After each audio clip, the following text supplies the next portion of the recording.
says in 1 John 1:9, 1 யோவான் 1:9 ஆண்டவர் சொல்லியிருக்கிறார், if we confess our sins, he is faithful to forgive us our sin and to cleanse us from all unrighteousness.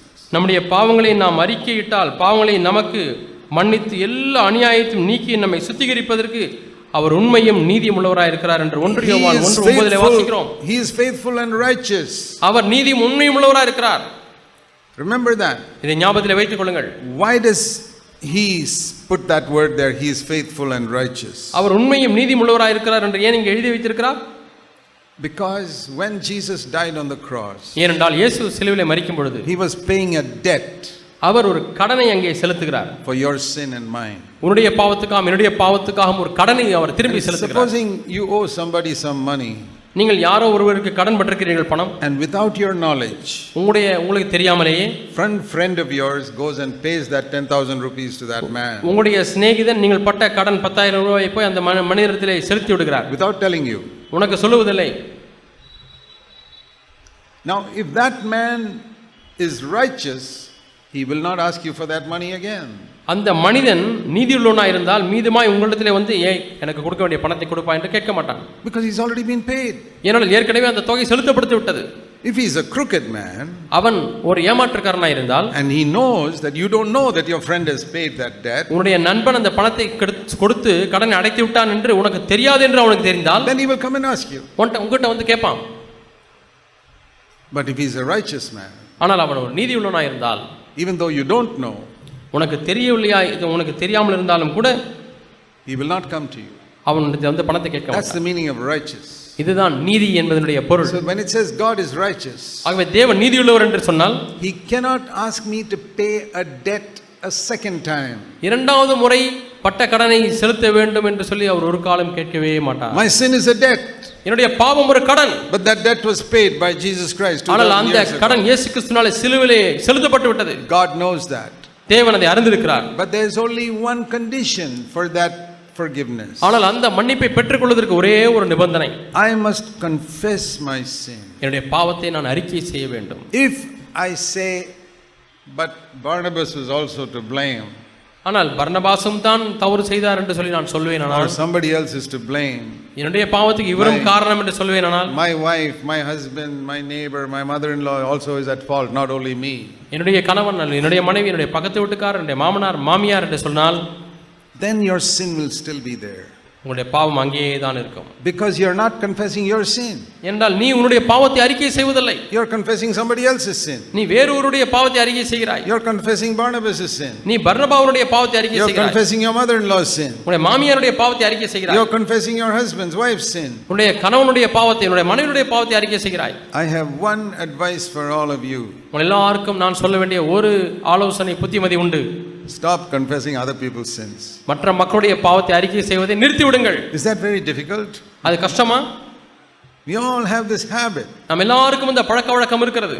When we gossip about other people, மற்றவர்களை பற்றி நாம் புறங்கூறும் பொழுது, what are you doing? என்ன செய்கிறீர்கள்? You are confessing other people's sins. நீங்கள் மற்றவருடைய பாவங்களை அறிக்கை செய்கிறீர்கள். What they did was wrong. அவர்கள் செய்தது தவறுதான். But why you have to confess it? அதையே நீ அறிக்கை செய்ய வேண்டும். Let him do it. அவன் செய்யட்டும். We are so evil. நாம் எவ்வளவு தீமையானவர்களாக இருக்கிறோம், பொல்லாப்பானவர்களாக இருக்கிறோம். That's why God cannot honor us. ஆகவே தான் நம்மை கனம் பண்ண முடியவில்லை. You know, God could have honored us so much in these past years. கடந்த வருஷங்களிலே எவ்வளவோ தேவன் நம்மை கனம் பண்ணியிருக்க வேண்டும்.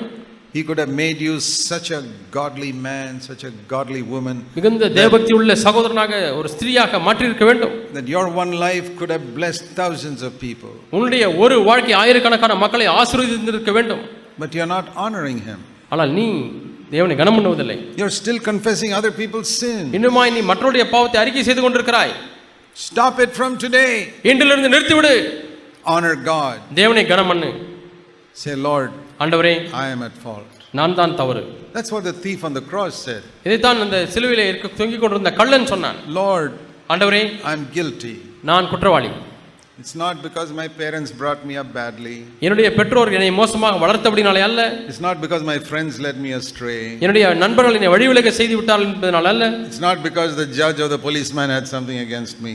அந்த நீதிபதியோ அல்லது போலீஸோ எனக்கு விரோதமாய் ஒன்றை மனதில் வைத்துக் கொண்டது என்பதனால அல்ல. 100% the fault is with me. 100க்கு 100 தவறு என்னிடத்தில் தான் உண்டு. He was honest. அவன் நேர்மையுள்ளவனாய் இருந்தான். We can say he walked in the light. அவன் ஒளியிலே நடந்தான் என்று நாம் There சொல்லலாம். was no darkness there. அங்கே இருள் இல்லை. He was forgiven. அவன் மன்னிக்கப்பட்டு விட்டான். He was taken to paradise like that. அவன் இமைப்பொழுதிலே அவன் பரதேசிலே போனான். That was the opposite of Adam. இது ஆதாமுக்கு நேர் எதிராக இருக்கிறது. Adam was in paradise. ஆதாம் பரதீசிலே இருந்தான். Why was he kicked out? ஏன் அங்கிருந்து விரட்டப்பட்டான்? Because when God asked him, have you sinned? நீ பாவம் செய்தாய் என்று தேவன் கேட்கும் பொழுது He said, my wife did something wrong. என்னுடைய மனைவி தவறு செய்தாள். She took the fruit. அவள் அந்த கனியை பறித்தாள். She gave it to me. அவள் எனக்கு கொடுத்தாள். And he even blamed God, saying, you gave me that wife. நீர்தான் அந்த மனைவி எனக்கு கொடுத்தீர் என்று சொல்லி தேவனையும் குறை சொன்னார். And last of all, கடைசியாக he took little bit of the blame himself. கொஞ்சம் பழியை மட்டும் தான் எடுத்துக்கொண்டான். That means 1/3 of the blame was with his wife. மூன்றிலே ஒரு பங்கு பழி மனைவியின் மீது. 1/3 of the blame is with God. மூன்றிலே ஒரு பங்கு பழி தேவன் மீது. And 1/3 is with me. மூன்றிலே ஒரு பங்கு பழி என் மீது இருக்கிறது. God said, get out of paradise. பரதீசை விட்டு வெளியே போ என்று சொல்லிவிட்டார். But the thief, ஆனால் கள்ளன், he didn't blame the police or the judge or his parents or anybody else. அவன் காவல்காரனையோ அல்லது நீதிபதியையோ தன்னை He பெற்றோரை said, யாரையும் குறை Lord, சொல்லவில்லை. I am the one, 100%, my ஆண்டவரே fault. 100க்கு 100 நான் தான் ஆண்டவரே. The Lord said, come with me to paradise, not tomorrow, today. நாளைக்கு அல்ல இன்றைக்கே என்னோடு கூட பரதீசுக்கு வா என்று ஆண்டவர் சொல்லிவிட்டார். Your life will become like paradise when you confess your sin and don't blame anybody else. நீ உன்னுடைய பாவத்தை அறிக்கை செய்து மற்றவருடைய பாவத்துக்கு குறை சொல்லாதபடிக்கு நீ இருப்பாய் என்று சொன்னால் நீ பரதீசிலே வாழக்கூடிய வாழ்க்கை போல வாழ்ந்து கொண்டிருப்பாய். That is the first step to honor God. தேவனை கனப்படுத்துவதற்கு இதுதான் முதல் படி. You say, Brother Zach, this is the ABC lesson we are taught in the kindergarten in the Christian life. என்ன சகோதரர் ஜாக் அவர்களே, கிறிஸ்தவ வாழ்க்கையிலே ஏபிசிடியை போல எல்கேஜி யூகேஜியில் படித்திருக்கிறோம், அதை சொல்லுகிறீர்களே. I know, எனக்கும் தெரியும். but we forget it. ஆனால் நாம் மறந்து விடுகிறோமே. We should have learned it the day we were converted. மனம் திரும்பின நாளிலே நாம் இதை கற்றுக்கொண்டிருந்திருக்க வேண்டும். You know, there are many songs which say, I'm sitting at the foot of the cross of Jesus. நான் இயேசு சிலுவையின் அடியிலே நான் உட்கார்ந்து கொண்டிருக்கிறேன் என்று சொல்லப்படுவது பல பாடல் உண்டு. Before you go to the foot of the cross of Jesus, you go to the foot of the cross of this thief. அந்த இயேசுவினுடைய சிலுவையின் அடிக்கு நீ செல்வதற்கு முன்பதாக நீ இந்த கள்ளனுடைய சிலுவையின் அடிக்கு முதலாவது செல். Sit at the foot of the cross of this thief and say, oh thief, I want to learn something from you. அந்த கள்ளனுடைய சிலுவையின் கீழே நீ உட்கார்ந்து கொண்டு உன்னிடத்திலிருந்து ஒன்றை கற்றுக்கொள்கிறேன் கள்ளனே என்று அவனை பார்த்து சொல்லுங்கள். I want to learn how to take the blame for my sin. என்னுடைய பாவத்திற்கு குறையை எப்படி நான் எடுத்துக்கொள்வது என்பதை நான் கற்றுக்கொள்ள விரும்புகிறேன். Then go to the cross of Jesus. அதற்கு பிறகு இயேசுவுடைய சிலுவைக்கு செல். Honor God. தேவனை கனம் பண்ணு. Don't let the devil don't allow the devil to accuse you, and don't make him use you to accuse others. சாத்தான் உங்களை குற்றம் சுமத்துவதற்கு அனுமதிக்க வேண்டாம். மற்றவர்களை குற்றம் சுமத்துவதற்கு சாத்தான் உங்களை பயன்படுத்துவதற்கு அனுமதிக்க வேண்டாம். Believe that your debt was paid on the cross. உன்னுடைய கடன் சிலுவையிலே செலுத்தப்பட்டு விட்டது என்பதை விசுவாசி. And don't let the devil condemn you anymore. இனிமேலும் பிசாசு உன்னை குற்றம் சுமத்த See John 3:17. யோவான் என்ன சுவிசேஷம் John 3:17. 3ஆம் அதிகாரம் 17ஆம் வசனம். God did not send his son into the world to condemn the world, but that the world through him might be saved. உலகத்தை ஆக்கினைக்குள்ளாக தீர்க்கும்படி தேவன் தம்முடைய குமாரனை உலகத்தில் அனுப்பாமல் அவராலே உலகம் ரட்சிக்கப்படுவதற்காகவே அனுப்பினார் என்று யோவான் 3:17 வாசிக்கிறோம். And now Jesus has gone away and God has sent you and me into the world. இப்பொழுது இயேசு அவர் பரமேறி சென்று விட்டார். இப்பொழுது உங்களையும் என்னையும் இந்த உலகத்துக்குள்ளாக அனுப்பி இருக்கிறார். God has not sent me into the world to condemn the world. தேவன் என்னையும் இந்த உலகத்துக்குள்ளாக உலகத்தை ஆக்கினைக்குள்ளாக தீர்க்கும்படியாக அனுப்பவில்லை.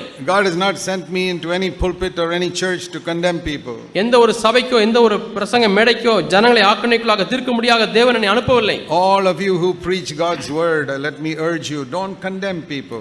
தேவனுடைய வார்த்தையை பிரசங்கிக்கிறவங்க எல்லாரையும் நான் பார்த்து கேட்கிறேன், ஒரு காலம் ஜனங்களை ஆக்கினைக்குள்ளாக தீர்க்க வேண்டாம். Don't accuse them. அவளை குற்றம் சாட்ட வேண்டாம். The devil is doing that work, don't become his co-worker. ஏற்கனவே பிசாசு அந்த வேலையை செய்து கொண்டிருக்கிறான், அவனுடைய உடன் ஊழியனாய் மாறிவிட வேண்டாம். What is written here, our job is to save them. இங்க என்ன எழுதி இருக்கிறது என்று சொன்னால் நம்முடைய வேலையை அவளை ரட்சிக்க வேண்டும். Remember this all your life. God did not send his son into the world to condemn the world. தேவன் உலகத்தை ஆக்கினைக்குள்ளாக தீர்க்கும்படியாக தம்முடைய குமாரனை இந்த உலகத்துக்கு அனுப்பவில்லை என்பதை நீங்கள் வாழ்க்கை முழுவதுமாக ஞாபகத்தில் வைத்துக் கொள்ளுங்கள். In my younger days, in my foolishness, I have also preached to condemn people. என்னுடைய இளம் நாட்களிலே என்னுடைய புத்தியினத்திலே நானும் ஜனங்களை ஆக்கினைக்குள்ளாக தீர்த்தேன், குற்றம் சாட்டை பிரசங்கித்தேன். I have repented. நான் மனம் திரும்பி விட்டேன். I said, Lord, I never want to condemn people. ஆண்டவரே, ஒரு காலம் நான் ஜனங்களை ஆக்கினைக்குள்ளாக தீர்க்க விரும்பவில்லை. I never want to accuse people from the pulpit. ஆண்டவரே, மேடையிலே இருந்து ஜனங்களை குற்றம் சாட்ட விரும்பவில்லை. I want to disagree. நான் ஒத்துக்கொள்ளாமல் இருக்கலாம். I want to expose wrong. நான் தவறை வெளிக்காட்ட வேண்டும். Like Jesus exposed the Pharisees. இயேசு பரிசேயர்களை வெளிக்காட்டினது போல And false teachers and deceivers. கள்ள போதகர்கள் வஞ்சனைக்காரர்களை ஆண்டவர் வெளிரங்கமாக்கினது போல I want to expose the deceivers, but I don't want to condemn the people of God here. வஞ்சிக்கிறவர்களை நான் வெளிரங்கமாக்க விரும்புகிறேன், ஆனால் தேவனுடைய பிள்ளைகளை நான் ஆக்கணைக்குள்ளாய் தீர்க்க விரும்பவில்லை. I've spent many years exposing deceivers, and I'll do that till the end of my life. வஞ்சிக்கிறவர்களை வெளிரங்கப்படுத்தக்கூடிய ஊழியத்தை நான் எவ்வளவோ நாட்களாக செய்திருக்கிறேன், இனிமேல் வாழ்க்கையை முழுதுமாய் செய்ய போகிறேன். But I won't speak to condemn you, God's ஆனால் people. உங்களை ஆக்கணைக்குள்ளாய் தீர்க்க முடியாக நான் பிரசங்கிக்க விரும்பவில்லை. We preach to save you from sin, பாவத்திலிருந்து உங்களை ரட்சிக்கும்படியாக பிரசங்கிக்க விரும்புகிறோம். to make your life a wonderful, happy life, உங்களுடைய வாழ்க்கையை சந்தோஷமான அற்புதமான வாழ்க்கையா மாற்றும்படியாக, to make your home a wonderful, happy home like heaven. பரலோகத்தை போலவே உங்களுடைய குடும்பமானது அற்புதமான ஒரு இடமாக மாறும்படியாக பிரசங்கிக்க விரும்புகிறோம். Make a decision today. ஆகவே தேவனுக்கு ஒரு தீர்மானத்தை இன்றைக்கு செய்யுங்கள். Lord, I want to understand more of what it means to honor you in my life. ஆண்டவரே, உம்மை என்னுடைய வாழ்க்கையில கனப்படுத்துவது என்றால் என்ன என்பதை இன்னும் அதிகமாக அறிந்து கொள்ள எனக்கு உதவி And செய்யும். we honor him by believing his word. அவருடைய வார்த்தையை நாம் நம்புவதனாலே விசுவாசிப்பதனாலே அவரை கனப்படுத்துகிறோம். When he says in Hebrews 8 and verse 12. எபிரேயர் 8:12 நான் வாசிக்கிறோம். Hebrews 8 and verse 12. எபிரேயர் 8:12. He says, your sins and iniquities I will remember no more. அவருடைய பாவங்களையும் அக்கிரமங்களையும் இனி நினையாமல் இருப்பேன் என்று எபிரேயர் 8:12 வாசிக்கிறோம். Believe that. இதை விசுவாசியுங்கள். I feel a lot of God's people are being oppressed by the devil's condemnation. அநேக தேவனுடைய பிள்ளைகள் ஆக்கினை தீர்ப்பு என்ற காரியத்தினாலே பிசாசினாலே நெருக்கப்பட்டிருக்கிறதை நான் பார்த்திருக்கிறேன். And because we preach a high standard of holiness in the church, a lot of people are feeling condemned.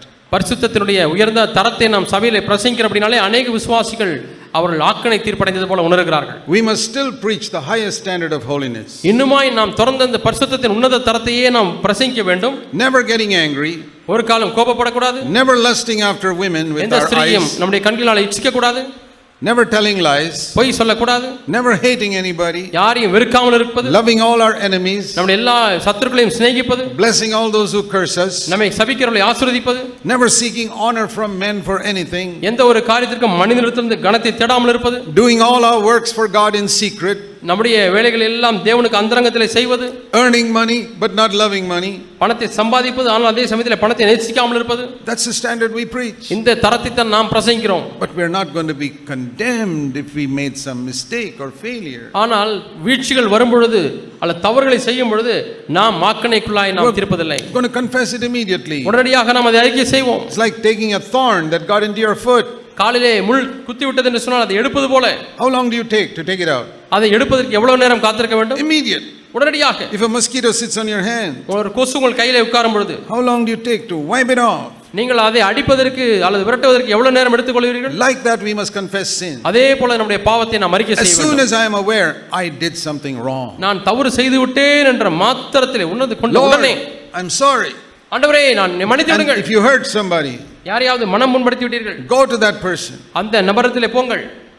Say, I'm sorry for what I said. நான் சொன்னதற்காக வருத்தப்படுகிறேன். I just got angry. நான் கோபப்பட்டு விட்டேன். Please forgive me. என்னை மன்னித்து விடுங்கள். You know that's sometimes very difficult to say.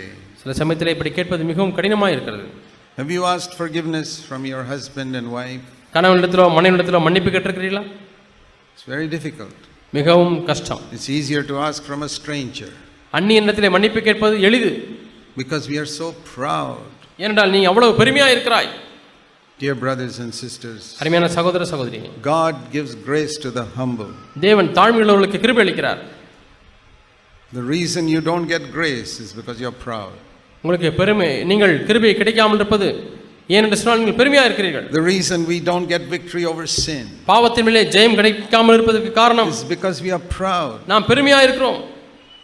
We are hard on people. மக்கள் மீது கடினமுள்ளவர்களாக இருக்கிறோம். Therefore God is hard on us.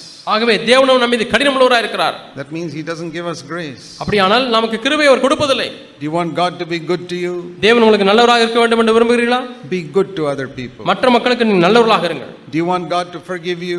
தேவனை மன்னிக்க முடியாது விரும்புகிறீர்களா? Forgive others. மற்றவர்களை மன்னியுங்கள். Jesus said that. இயேசு இதை சொல்லி If இருக்கிறார். you don't forgive others, your heavenly Father will not forgive you. மற்றவர்களை நீங்கள் மன்னிக்காத நேரத்திலே தேவனும் உங்கள் பாவங்களை மன்னிக்கவே மாட்டார். So if you want God to honor you, தேவனை கனப்படுத்த வேண்டும் என்று விரும்பினால் Take the blame. இந்த குற்றத்தை நீங்கள் Don't எடுத்துக்கொள்ளுங்கள். blame others. மற்றவர்களை குற்றம் சாட்ட வேண்டாம். Forgive them. அவளை மன்னியுங்கள். And believe that the blood of Jesus has paid your whole debt. இயேசு கிறிஸ்துவின் இரத்தம் முழு கடனையும் உங்களுக்கு திருப்பி செலுத்தி விட்டது என்று நீங்கள் நம்புங்கள். And believe that God is faithful and righteous. தேவன் உண்மையும் நீதியுள்ளவராக இருக்கிறார் என்பதை நம்புங்கள். Never to ask you to pay that debt again. மீண்டுமா இந்த கடனை செலுத்து என்று சொல்லி ஒரு காலம் அவர் கேட்கக்கூடாத அளவுக்கு அவர் நீதி உண்மையுள்ளவராக இருக்கிறார். Because he knows the blood of Jesus has paid the debt for your sin already. ஏனென்று சொன்னால் ஏற்கனவே உன்னுடைய பாவ கடனை இயேசு கிறிஸ்து இரத்தத்தை சிந்தி செலுத்தி விட்டார் என்பதை அவர் அறிந்திருக்கிறார். So turn back to 1 Samuel 2 verse 30. மீண்டுமாய் 1 சாமுவேல் 2ஆம் அதிகாரத்தை எடுத்துக்கொள்வோம். That's a great verse. அது மிகப்பெரிய வசனம். Those who honor me I will honor. என்னை கனம் பண்ணுகிறவர்களை நான் கனம் பண்ணுவேன். And though what you may have heard is very elementary to this morning, இந்த காலை வேளையிலே கேட்டது மிகவும் ஆரம்ப பாடங்களாக இருந்தாலும் சரி, I have come to see that so many believers need to hear that ABC again and again and again. அநேக விசுவாசிகள் மீண்டுமாய் ABC பாடத்தை மீண்டுமாய் கேட்க வேண்டிய நிலையில் இருக்கிறார்கள் என்பதை நான் உணர்கிறேன். We can pursue after holiness and forget about these little important things. பரிசுத்தத்தையே தேடி சிறு முக்கியமில்லாத காரியங்களை நாம் மறந்து விடுவதற்கு வாய்ப்புண்டு. சிறு காரியங்களை மறந்து விடுவதற்கு வாய்ப்புண்டு. We can boast that our church is not like other churches. என்னுடைய சபை மற்ற சபைகளைப் போல இல்லை என்று சொல்லி நீங்கள் பெருமை பாராட்டலாம். But what is the use if we haven't learned these ABC? ஆனால் ABCD மறந்து விட்டால் என்ன பிரயோஜனம்? 1 Samuel 2:30. 1 Samuel 2:30. Those who honor me I will honor. என்னை கனம் பண்ணுகிறவர்களை நான் கனம் பண்ணுவேன். If I honor God by believing his word, தேவனுடைய வார்த்தையை நம்புவது நிமித்தமாய் நான் அவரை கனம் பண்ணினால் I can be absolutely sure that he will honor me. அவர் என்னை கண்டிப்பாக கனம் பண்ணுவார் என்பதை குறித்து நான் நிச்சயமுள்ளவனாக இருக்க முடியும். I have experienced this for so many years in my life. என்னுடைய வாழ்க்கையில் எவ்வளவு ஆண்டுகளாக இதை நான் அனுபவித்திருக்கிறேன். You know, God will even cover your mistakes from others. மற்றவர்களிடத்திலிருந்து தேவன் உங்களுடைய குறைகளையும் கூட மூடி விடுவார். I'll tell you how. எப்படி என்று சொல்லுகிறேன். Supposing your son or daughter did something very foolish. உங்களுடைய மகனோ மகளோ புத்தியீனமான ஒரு காரியத்தை செய்து விட்டான். Your own son or daughter உங்களுடைய சொந்த மகனோ மகளோ did something very foolish. மிகவும் புத்தியீனமான ஒரு காரியத்தை செய்து விட்டான். Will you go and tell everybody about it? நீங்கள் போய் எல்லாரிடத்திலும் அதை பற்றி சொல்லுவீர்களா? If they don't know about it, அதை குறித்து அவர்கள் தெரியாமல் இருந்தால் you won't go and tell them. நீங்கள் போய் சொல்ல மாட்டீர்கள். You will cover it. நீங்கள் அதை மூடி விடுவீர்கள். God is a better father than you. உங்களை காட்டிலும் தேவன் நல்ல தகப்பன். When you do something wrong, நீ ஒரு தவறை செய்யும் பொழுது God is not going to tell everybody about it. தேவன் எல்லாரிடத்திலும் போய் அதை சொல்ல போவதில்லை. He will cover it. அவர் அதை மூடி விடுவார். But if you go around telling people's faults to others, ஆனால் நீங்கள் போய் மக்களுடைய பாவங்களை மற்றவர்களிடத்திலே சொல்லிக் கொண்டிருப்பீர்கள் என்று சொன்னால், then அப்பொழுது God will tell your faults also to other people. உன்னுடைய தவறுகளையும் தேவன் மற்றவர்களிடத்திலே சொல்லுவார். All of us have made so many mistakes in our life. நம்முடைய வாழ்க்கையில் அநேகர் பல தவறுகளை செய்திருக்கிறோம். We have done many stupid things. பல புத்தியீனமான காரியங்களை செய்திருக்கிறோம். Some people find it very difficult to acknowledge it. சில மக்கள் அதை ஒத்துக்கொள்வதற்கு மிகவும் கஷ்டப்படுகிறார்கள். I've seen நான் அதை பார்த்திருக்கிறேன். some brothers who've been with us many years. சில சகோதரர்கள் எவ்வளவு ஆண்டுகளாக சபையில் இருந்திருக்கிறார்கள். It's very difficult for them to acknowledge that I've done a lot of foolish things in my life. தங்களுடைய வாழ்க்கையிலே எவ்வளவு புத்தியீனமான காரியங்களை செய்திருக்கிறோம் என்பதை ஒத்துக்கொள்வதற்கு அவருக்கு அவ்வளவு கஷ்டம். Have you ever acknowledged publicly that you have done a lot of foolish things in your life? என்னுடைய வாழ்க்கையில் அநேக புத்தியீனமான காரியங்களை செய்திருக்கிறேன் என்று சொல்லி எப்பொழுதாவது பொதுப்படையிலே நீங்கள் அதை அறிக்கை செய்திருக்கிறீர்களா? Why are you afraid to say it? ஏன் சொல்வதற்கு பயப்படுகிறீர்கள்? If you had gone to Peter, பேதுருவிடத்திலே நீங்கள் and போனால், said, Peter, did you ever deny the Lord? பேதுருவே, எப்பொழுதாவது நீங்கள் தேவனை மறுதலித்தீர்களா? And he says, I don't remember all these things that எல்லாம் happened. எனக்கு ஞாபகம் இல்லை என்று சொல்லி தலை சொல்லியிருப்பாரா? He's a liar. அவர் அப்படி If he இல்லை. had said like அப்படி அவர் சொல்லியிருந்தால் அவர் ஒரு பொய்யன். He would have immediately said, of course, I denied the Lord. I'm நான் ashamed of தான் it. தேவனை நான் 3 முறை மறுதலித்தேன். நான் தான் என்று உடனடியாக How சொல்லியிருப்பார். could he say that so boldly? ஏன் அதை அவர் தைரியமாய் சொல்ல முடிந்தது? Because he knew that God had forgiven him. The blood of Jesus had cleansed him. இயேசு தேவன் அவரை மன்னித்திருக்கிறார். இயேசு என்ற அவரை சுத்திகரித்திருக்கிறது என்பதை அவர் அறிந்திருக்கிறார். Why is it you're afraid to acknowledge where you ஏன் நீங்கள் அதை ஒத்துக்கொள்வதற்கு பயப்படுகிறீர்கள்? You're not so sure whether the blood of Jesus has cleansed you. இயேசுவின் இரத்தம் என்னை சுத்திகரித்திருக்கிறதா இல்லையா என்று சொல்லி உங்களுக்கு நிச்சயம் இல்லை. Supposing you had 100,000 rupee debt to somebody. நீங்கள் யாராவது ஒரு மனிதனிலே ஒரு 100,000 ரூபாய் கடன். Some good man cleared your debt completely. ஏதோ ஒரு நல்ல மனிதர் உங்களுடைய கடனை எல்லாம் அவர் அடைத்து விட்டார். And somebody asks you, did you have a big debt like that? ஏய், இவ்வளவு பெரிய கடன் உனக்கு இருந்துச்சா என்று யாராவது கேட்டால், Say yes. ஆம். But some good man cleared it from you. நல்ல ஒரு மனிதன் என்னை கடன் எல்லாம் அடைத்து விட்டார். That's how we can be honest. இப்படித்தான் நாம் நேர்மையுள்ளவர்களாக இருக்க I'm முடியும். not saying we have to confess all our sins, அவன் நம்ம எல்லா பாவங்களையும் நம்ம அறிக்கை செய்ய வேண்டும் என்று சொல்லவில்லை. but we don't have to pretend that we made no mistakes. ஆனால் எந்த தவறுமே செய்யாதவன் போல நாம் நடிக்க வேண்டாம். I've seen very good brothers who don't develop spiritually because of one reason. நல்ல அநேக ஆவிக்குரிய சகோதரர்கள் ஆவிக்குரிய வாழ்க்கையில் வளராமல் இருக்கிறார்கள். அதற்கு ஒரே ஒரு காரணம் உண்டு என்று நான் பார்க்கிறேன். They pretend that they never made any mistakes in their எந்த life. தவறையும் தங்களுடைய வாழ்க்கையில் செய்யாதவர்கள் போல அவர்கள் நடிக்கிறார்கள். Humble yourself. உங்களை நீங்களே தாழ்த்துங்கள். Honor God. தேவனை கனம் பண்ணுங்கள். Say the blood of Jesus has cleansed me. இயேசு கிறிஸ்துவின் இரத்தம் என்னை சுத்திகரித்திருக்கிறது என்று சொல்லுங்கள். And be good to other people. மற்றவர்களுக்கு நீங்கள் நல்லவர்களாக இருங்கள். Forgive them. அவர்களை மன்னியுங்கள். And God will honor you. தேவன் உங்களை கனப்படுத்துவார். Let's pray. நாம் ஜெபிப்போம். Heavenly Father, பரலோக பிதாவே, help us to honor you in every area of our life, எங்களுடைய வாழ்க்கையின் ஒவ்வொரு பகுதியிலேயும் ஆண்டவரே உம்மை கனப்படுத்த எங்களுக்கு உதவி செய்யும். especially in these most elementary areas that we talked குறிப்பாக about. ஆண்டவரே நாங்கள் இப்பொழுது கற்றுக்கொண்ட ஆரம்ப காரியங்களிலே We pray in Jesus' name. இயேசு நாமத்தில் ஜெபிக்கிறோம் பிதாவே. Amen. ஆமென்.